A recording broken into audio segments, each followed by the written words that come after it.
Assalamualaikum warahmatullahi wabarakatuh. Saya Nur Basuki, Widya Iswara Ahli Madya BPSDM Provinsi DKI Jakarta.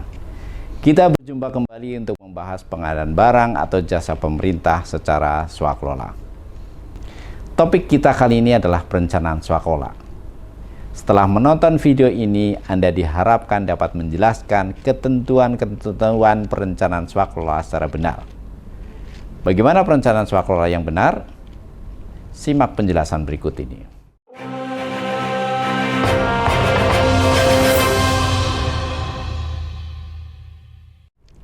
Pertama, apa itu swakelola? Swakelola adalah cara memperoleh barang atau jasa yang dikerjakan sendiri oleh kementerian, lembaga atau perangkat daerah, kementerian, lembaga atau perangkat daerah lain, organisasi kemasyarakatan atau kelompok masyarakat. Untuk apa cara ini digunakan? Pengadaan barang atau jasa secara swakelola dilakukan untuk 1. Memenuhi kebutuhan barang atau jasa yang tidak diminati oleh pelaku usaha. 2. Memenuhi kebutuhan barang atau jasa yang tidak disediakan oleh pelaku usaha. 3. Mengoptimalkan sumber daya. 4. Meningkatkan kemampuan teknis sumber daya manusia. 5. Untuk efektivitas dan atau efisiensi. 6. Meningkatkan partisipasi ormas atau kelompok masyarakat. 7. Memenuhi kebutuhan barang atau jasa yang bersifat rahasia. Apa saja jenis barang atau jasa yang bisa diadakan secara swakelola? 1. Barang atau jasa yang dilihat dari segi nilai, lokasi, dan atau sifatnya tidak diminati oleh pelaku usaha. 2. Jasa penyelenggaraan penelitian dan pengembangan, pendidikan dan atau pelatihan, kursus, penataran, seminar, lokakarya atau penyuluhan. 3. Jasa penyelenggaraan kegiatan sayembara atau kontes. 4. Jasa pemilihan penyedia barang atau jasa yang dilakukan oleh agen pengadaan dari unsur UKPBJ, kementerian, lembaga atau pemerintah daerah. 5.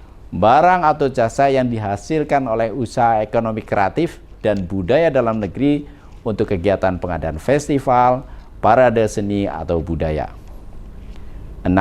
Jasa sensus, survei, pemrosesan atau pengolahan data, perumusan kebijakan publik, pengujian laboratorium, dan pengembangan sistem, aplikasi, tata kelola atau standar mutu tertentu. 7. Barang atau jasa yang masih dalam pengembangan sehingga belum dapat disediakan atau diminati oleh pelaku usaha. 8. Barang atau jasa yang dihasilkan oleh ormas, kelompok masyarakat atau masyarakat. 9.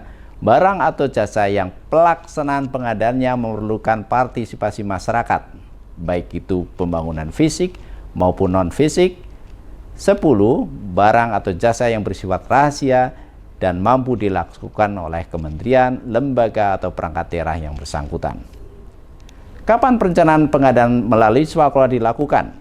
Pengadaan yang menggunakan APBN, perencanaan dapat dimulai bersamaan dengan pembahasan RUU APBN dan nota keuangan. Sedangkan yang menggunakan APBD dapat dimulai bersamaan dengan pembahasan rancangan Perda tentang APBD dengan DPRD. Sedangkan untuk barang atau jasa yang pelaksanaan kontraknya harus dimulai pada awal tahun, perencanaan pengadaan dapat dilakukan bersamaan dengan penyusunan RKA kementerian atau lembaga atau RKA perangkat daerah. Apabila terjadi perubahan strategi pencapaian target kinerja atau perubahan anggaran, perencanaan dapat dilakukan pada tahun anggaran berjalan. Apa saja yang dilakukan saat perencanaan swakelola? Ada 3 hal yang dilakukan saat perencanaan swakelola. 1. Penetapan tipe swakelola. 2. Penyusunan spesifikasi teknis atau KK. 3. Penyusunan perkiraan biaya atau rencana anggaran biaya.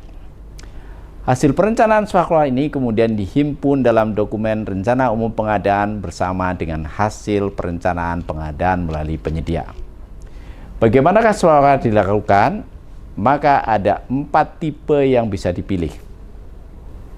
Pertama, tipe 1, di mana swakelola direncanakan, dilaksanakan, dan diawasi oleh kementerian, lembaga, atau perangkat daerah penanggung jawab anggaran. Kedua, tipe 2, di mana swakelola direncanakan dan diawasi oleh kementerian, lembaga, atau perangkat daerah penanggung jawab anggaran, dan dilaksanakan oleh kementerian, lembaga, atau perangkat daerah lain pelaksana swakelola. Ketiga, tipe 3, di mana swakelola direncanakan dan diawasi oleh kementerian, lembaga, atau perangkat daerah penanggung jawab anggaran, dan dilaksanakan oleh ormas pelaksana swakelola. Keempat, tipe 4, di mana swakelola direncanakan oleh kementerian, lembaga, atau perangkat daerah penanggung jawab anggaran, dan atau berdasarkan usulan kelompok masyarakat, dan dilaksanakan serta diawasi oleh kelompok masyarakat. Demikian pembahasan kita tentang perencanaan swakelola. Semoga video ini bermanfaat. Terima kasih dan sampai jumpa.